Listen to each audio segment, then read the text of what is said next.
ನಮಸ್ಕಾರ. ಇವತ್ತು ನಾವು ಇತಿಹಾಸದ ಪುಸ್ತಕಗಳ ಪುಟಗಳನ್ನು ಬರೀ ತಿರುಗಿಸೋದಿಲ್ಲ. ಬದಲಿಗೆ ಒಂದು ಟೈಮ್ ಮಿಷಿನಲ್ಲಿ ಕೂತು ನೇರವಾಗಿ ವಿಜಯನಗರದ ಗತವೈಭವಕ್ಕೆ ಹೋಗೋಣ. ಆ ಸಾಮ್ರಾಜ್ಯವನ್ನು ಕಣ್ಣಾರೆ ಕಂಡವರ ಜೊತೆ ಮಾತಾಡೋಣ. ಹೌದು, ಆ ಕಾಲದಲ್ಲಿ ಬಂದಿದ್ದ ವಿದೇಶಿ ಪ್ರವಾಸಿಗರ ಕಣ್ಣುಗಳಿಂದ ಆ ಅದ್ಭುತ ಸಾಮ್ರಾಜ್ಯ ಹೇಗಿತ್ತು ಅಂತ ತಿಳಿಸ್ಕೊಳ್ಳೋಣ. ಆದರೆ ಇಲ್ಲೊಂದು ಪ್ರಶ್ನೆ ಉಂಟಾಗುತ್ತೆ. ಒಂದು ಸಾಮ್ರಾಜ್ಯ ಪೂರ್ತಿಯಾಗಿ ಕಳೆದು ಹೋದಾಗ ಅದರ ಕಥೆಯೂ ಕಳೆದು ಹೋಗುತ್ತಾ? ಹಂಪಿಯಲ್ಲಿ ಉಳಿದಿರೋ ಆ ಕಲ್ಲಿನ ಅವಶೇಷಗಳು ನಮಗೆ ಪೂರ್ತಿ ಸತ್ಯವನ್ನ ಹೇಳೋಕ್ಕೆ ಸಾಧ್ಯನಾ? ಅಥವಾ ಆ ಸತ್ಯವನ್ನ, ಆ ಜೀವಂತಿಕೆಯನ್ನ ನೋಡೋಕೆ ನಮಗೆ ಬೇರೆದೇ ಆದ ಕಣ್ಣುಗಳು ಬೇಕಾ? ನಮ್ಮ ಈ ಐತಿಹಾಸಿಕ ಪಯಣದಲ್ಲಿ ನಾವು ಮೊದಲು ವಿಜಯನಗರದ ಒಂದು ಪರಿಚಯ ಮಾಡಿಕೊಳ್ಳೋಣ. ನಂತರ ಅಲ್ಲಿಗೆ ಬಂದಿದ್ದ ಆರಂಭಿಕ ಸಾಕ್ಷಿಗಳನ್ನು ಭೇಟಿಯಾಗಿ ಸುವರ್ಣ ಯುಗದ ಕಥೆಗಳನ್ನು ಕೇಳಿ ಆ ಅದ್ಭುತ ನಗರದ ಒಂದು ಚಿತ್ರಣವನ್ನ ಕಟ್ಟೋಣ. ಕೊನೆಗೆ ಅವರು ನಮಗಾಗಿ ಬಿಟ್ಟು ಹೋದ ಆ ಬರಹಗಳ ಮಹತ್ವ ಎಂಥದ್ದು ಅನ್ನೋದನ್ನ ಅರ್ಥ ಮಾಡಿಕೊಳ್ಳೋಣ. ಸರಿ, ಹಾಗಾದ್ರೆ ನಮ್ಮ ಈ ಐತಿಹಾಸಿಕ ಪತ್ತೇದಾರಿ ಕೆಲಸ ಶುರು ಮಾಡೋಣ ಅಲ್ವಾ? ಮೊದಲಿಗೆ ಈ ಕಳೆದುಹೋದ ಸಾಮ್ರಾಜ್ಯದ ಬಗ್ಗೆ ಸ್ವಲ್ಪ ತಿಳಿದುಕೊಳ್ಳೋಣ. ವಿಜಯನಗರ ಸಾಮ್ರಾಜ್ಯ ಅಂದ್ರೆ 1336ರಲ್ಲಿ ಸ್ಥಾಪನೆಯಾಗಿ ದಕ್ಷಿಣ ಭಾರತದ ಇತಿಹಾಸದಲ್ಲೇ ಒಂದು ಹೊಸ ಅಧ್ಯಾಯವನ್ನೇ ಬರೆದ ಒಂದು ಮಹಾನ್ ಶಕ್ತಿ. ಇದು ಕೇವಲ ತನ್ನ ಸೈನ್ಯಕ್ಕೆ ಮಾತ್ರವಲ್ಲ, ಇಡೀ ಜಗತ್ತನ್ನೇ ಬೆರಗುಗೊಳಿಸುವಷ್ಟು ಸಂಪತ್ತು ಮತ್ತು ಹಂಪಿ ಎಂಬ ತನ್ನ ಭವ್ಯ ರಾಜಧಾನಿಗಾಗಿ ಹೆಸರುವಾಸಿಯಾಗಿತ್ತು. ಬನ್ನಿ, ಈಗ ನಮ್ಮ ಈ ಕಥೆಯ ಹೀರೋಗಳನ್ನ ಅಂದ್ರೆ ಆ ಸಾಕ್ಷಿಗಳನ್ನ ಭೇಟಿಯಾಗೋಣ. ಇಟಲಿಯಿಂದ ಬಂದಿದ್ದ ವ್ಯಾಪಾರಿ ನಿಕೋಲೋ ಕಾಂಟಿ, ಪರ್ಷಿಯಾದ ರಾಯಭಾರಿ ಅಬ್ದುರ್ ರಜ್ಜಾಕ್ ಮತ್ತು ಪೋರ್ಚುಗಲ್ನಿಂದ ಬಂದಿದ್ದ ಮೂವರು ಸಾಹಸಿಗಳು. ಇವರೆಲ್ಲರೂ ನಮಗೆ ವಿಜಯನಗರದ ಬೇರೆ ಬೇರೆ ಮುಖಗಳನ್ನ, ಬೇರೆ ಬೇರೆ ರಹಸ್ಯಗಳನ್ನ ತೋರಿಸಲಿದ್ದಾರೆ. ಹಾಗಿದ್ರೆ ನಮ್ಮ ಪ್ರಯಾಣದ ಮೊದಲ ನಿಲ್ದಾಣಕ್ಕೆ ಹೋಗೋಣ. ವಿಜಯನಗರದ ಆರಂಭದ ದಿನಗಳ ವೈಭವವನ್ನು ದಾಖಲಿಸಿದವರನ್ನು ಭೇಟಿಯಾಗುವ ಸಮಯ. ನೋಡಿ, 15ನೇ ಶತಮಾನದ ಶುರುವಿನಲ್ಲಿ ಇಬ್ಬರು ಪ್ರಮುಖ ವ್ಯಕ್ತಿಗಳು ವಿಜಯನಗರಕ್ಕೆ ಬಂದಿದ್ರು. ಒಬ್ಬರು ಸುಮಾರು 1420ರಲ್ಲಿ, ಇನ್ನೊಬ್ಬರು ಅದಾದ 20 ವರ್ಷಗಳ ನಂತರ. ಇವರು ಬರೆದಿಟ್ಟ ಮಾತುಗಳೇ ನಮಗೆ ಸಿಕ್ಕಿರೋ ಅತ್ಯಂತ ಹಳೆಯ, ಕಣ್ಣಾರೆ ಕಂಡಂಥ ಅಧಿಕೃತ ದಾಖಲೆಗಳು.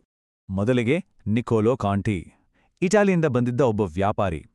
ನೋಡಿ, ಒಬ್ಬ ವ್ಯಾಪಾರಿಯ ಕಣ್ಣು ಯಾವಾಗಲೂ ಏನನ್ನು ನೋಡುತ್ತೆ?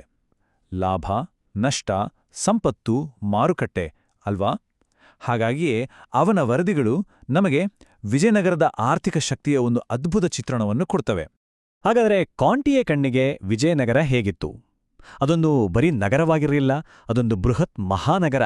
ಬಲವಾದ ಕೋಟೆಗಳಿಂದ ಸುತ್ತುವರೆದಿತ್ತು, ಬೀದಿಗಳು ಯಾವಾಗಲೂ ಜನರಿಂದ ತುಂಬಿರುತ್ತಿದ್ದು, ಮಾರುಕಟ್ಟೆಗಳಲ್ಲಿ ಸಂಪತ್ತು ಎದ್ದು ಕಾಣುತ್ತಿತ್ತು, ಎಲ್ಲೆಲ್ಲೂ ವ್ಯಾಪಾರ, ವಹಿವಾಟು. ಇದು 15ನೇ ಶತಮಾನದ ಆರಂಭದಲ್ಲೇ ಆ ನಗರದ ವೈಭವ ಎಷ್ಟಿತ್ತು ಅನ್ನೋದನ್ನು ತೋರಿಸುತ್ತೆ. ಈಗ ಬರೋಣ ಅಬ್ದುರ್ ರಜಾಕ್ ಕಡೆಗೆ. ಇವರು ಕೇವಲ ಟೂರಿಸ್ಟ್ ಆಗಿ ಬಂದವರಲ್ಲ, ಇವರು ಪರ್ಷಿಯಾದಿಂದ ಬಂದ ಅಧಿಕೃತ ರಾಯಭಾರಿ. ಅಂದ್ರೆ ಇವರಿಗೆ ರಾಜಮನೆತನದ ಒಳಗೆ ಹೋಗೋಕೆ ಪ್ರವೇಶವಿತ್ತು. ಆಡಳಿತದ ರಹಸ್ಯಗಳನ್ನ, ರಾಜನ ವೈಭವವನ್ನ ಹತ್ತಿರದಿಂದ ನೋಡೋ ಅವಕಾಶ ಇವರಿಗಿತ್ತು. ರಜಾಕ್ ಎಷ್ಟರ ಮಟ್ಟಿಗೆ ಪ್ರಭಾವಿತರಾಗಿದ್ರು ಅಂದ್ರೆ, ಅವ್ರು ಬರೆದ ಮಾತುಗಳನ್ನು ಕೇಳಿ, ಈ ನಗರದಂಥ ಒಂದು ಜಾಗವನ್ನ ಈ ಭೂಮಿ ಮೇಲೆ ಕಣ್ಣು ಕಂಡಿಲ್ಲ, ಕಿವಿ ಕೇಳಿಲ್ಲ. ಒಬ್ಬ ಅನುಭವಿ ರಾಯಭಾರಿ ಬಾಯಿಂದ ಬಂದ ಈ ಮಾತುಗಳು ಆ ನಗರದ ಭವ್ಯತೆಗೆ ಅತಿದೊಡ್ಡ ಸಾಕ್ಷಿ. ಅವರ ವರದಿಯಲ್ಲಿ ನಗರವನ್ನು ರಕ್ಷಿಸ್ತಿದ್ದ 7 ಸುತ್ತಿನ ಕೋಟೆಗಳ ಬಗ್ಗೆ ಉಲ್ಲೇಖವಿದೆ. ಯೋಚನೆ ಮಾಡಿ, ಇಷ್ಟೇ ಅಲ್ಲ, ಬಜಾರ್ಗಳಲ್ಲಿ ವಜ್ರಗಳನ್ನ ತರಕಾರಿಯ ಹಾಗೆ ರಾಶಿ ಹಾಕಿ ಮಾರ್ತಿದ್ರಂತೆ.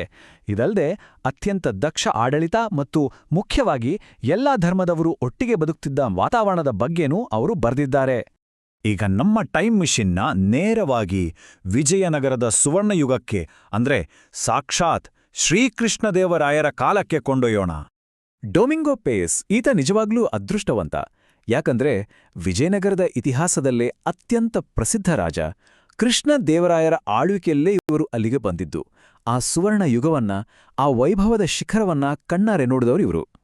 ಆದ್ರಲ್ಲೂ ಮಹಾನವಮಿ ಹಬ್ಬದ ವೈಭವವನ್ನಂತೂ ಪೇಸ್ ಕಣ್ಣಿಗೆ ಕಟ್ಟುವ ಹಾಗೆ ವಿವರಿಸಿದ್ದಾನೆ. ರಾಜನ ಆನೆಗಳು, ಸೈನಿಕರ ಪರೇಡ್, ನೃತ್ಯಗಾರ್ತಿಯರ ಪ್ರದರ್ಶನಗಳು ಪ್ರತಿಯೊಂದನ್ನೂ ದಾಖಲಿಸಿದ್ದಾನೆ.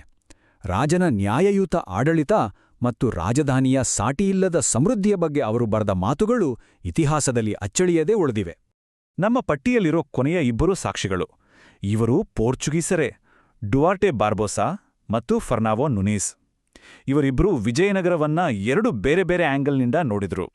ಬಾರ್ಬೋಸಾ ಒಬ್ಬ ವ್ಯಾಪಾರಿಯ ಹಾಗೆ ಸಮುದ್ರ ವ್ಯಾಪಾರ, ಮಸಾಲೆ, ರತ್ನಗಳ ರಫ್ತಿನ ಬಗ್ಗೆ ಬರೆದ್ರೆ, ನುನೀಸ್ ಒಬ್ಬ ಇತಿಹಾಸಕಾರನ ಹಾಗೆ ಸಾಮ್ರಾಜ್ಯದ ರಾಜಕೀಯ ಇತಿಹಾಸ, ರಾಜರ ಕಥೆಗಳನ್ನ ಬರೆದಿಟ್ಟಿದ್ದಾರೆ.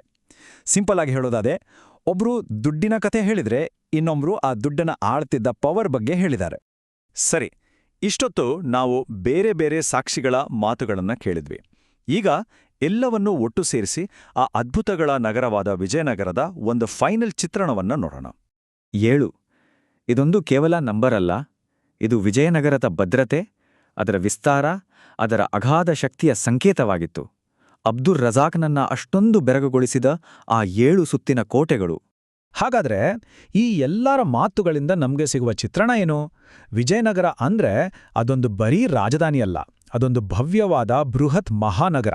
ಶತ್ರುಗಳನ್ನ ನಡುಗಿಸೋ ಲಕ್ಷಾಂತರ ಸೈನಿಕರಿದ್ದ ಒಂದು ಬಲಿಷ್ಠ ಸೈನ್ಯ, ಜಗತ್ತಿನ ಮೂಲೆ ಮೂಲೆಯಿಂದ ಬಂದ ವಸ್ತುಗಳಿಂದ ತುಂಬಿ ತುಳುಕುತ್ತಿದ್ದ ಮಾರುಕಟ್ಟೆಗಳು, ದಕ್ಷ ಆಡಳಿತ ಮತ್ತು ಸಂಸ್ಕೃತಿ, ಸಂಗೀತ, ಹಬ್ಬಗಳಿಂದ ಕೂಡಿದ್ದ ಒಂದು ಚೈತನ್ಯದ ಚಿಲುಮೆ. ನಮ್ಮ ಈ ಪಯಣದ ಕೊನೆಘಟ್ಟಕ್ಕೆ ಬಂದಿದ್ವಿ. ಈ ಎಲ್ಲ ಬರಹಗಳು ನಮ್ಗೆ ಇವತ್ತು ಯಾಕಿಷ್ಟೊಂದು ಮುಖ್ಯ? ಯಾಕಂದ್ರೆ ನೋಡಿ, ಕಲ್ಲು ಕಟ್ಟಡಗಳು ನಮಗೆ ಇತಿಹಾಸದ ಒಂದು ಅಸ್ಥಿಪಂಜರವನ್ನಷ್ಟೇ ಕೊಡಬಹುದು, ಆದರೆ ಈ ಪ್ರವಾಸಿಗರ ವರದಿಗಳು ಅದಕ್ಕೆ ಜೀವ ತುಂಬುತ್ತೆ. ಆ ಬೀದಿಗಳಲ್ಲಿ ನಡೀತಿದ್ದ ಜನರ ಜೀವನ, ಅವರ ಹಬ್ಬಗಳು, ಅವರ ನಂಬಿಕೆಗಳು, ಇದೆಲ್ಲವನ್ನೂ ನಾವು ತಿಳಿಯೋಕೆ ಸಾಧ್ಯ ಆಗೋದೇ ಈ ಬರಹಗಳಿಂದ. ಕಲ್ಲುಗಳು ಹೇಳಲಾಗದ ಕಥೆಯನ್ನ ಈ ಅಕ್ಷರಗಳು ಹೇಳ್ತವೆ. ಇದೆಲ್ಲವೂ ನಮ್ಮನ್ನ ಒಂದು ಕೊನೆಯ ಪ್ರಶ್ನೆಗೆ ತಂದು ನಿಲ್ಲಿಸುತ್ತೆ. ಹೊರಗಿನವರ ಕಣ್ಣುಗಳಿಂದ ನೋಡಿದಾಗ ನಮ್ಮದೇ ಇತಿಹಾಸ ನಮಗೆ ಸಂಪೂರ್ಣವಾಗಿ ಬೇರೆ ರೀತಿ ಕಾಣಿಸಬಹುದಾ? ಬಹುಶಃ ಪ್ರತಿಯೊಂದು ಕಥೆಯನ್ನು ಒಂದೇ ದೃಷ್ಟಿಯಿಂದಲ್ಲ, ಹಲವು ದೃಷ್ಟಿಕೋನಗಳಿಂದ ನೋಡಿದಾಗ ಮಾತ್ರನೇ ನಮಗೆ ಪೂರ್ತಿ ಸತ್ಯ ಏನು ಅಂತ ಅರ್ಥ ಆಗೋದು, ಅಲ್ವಾ?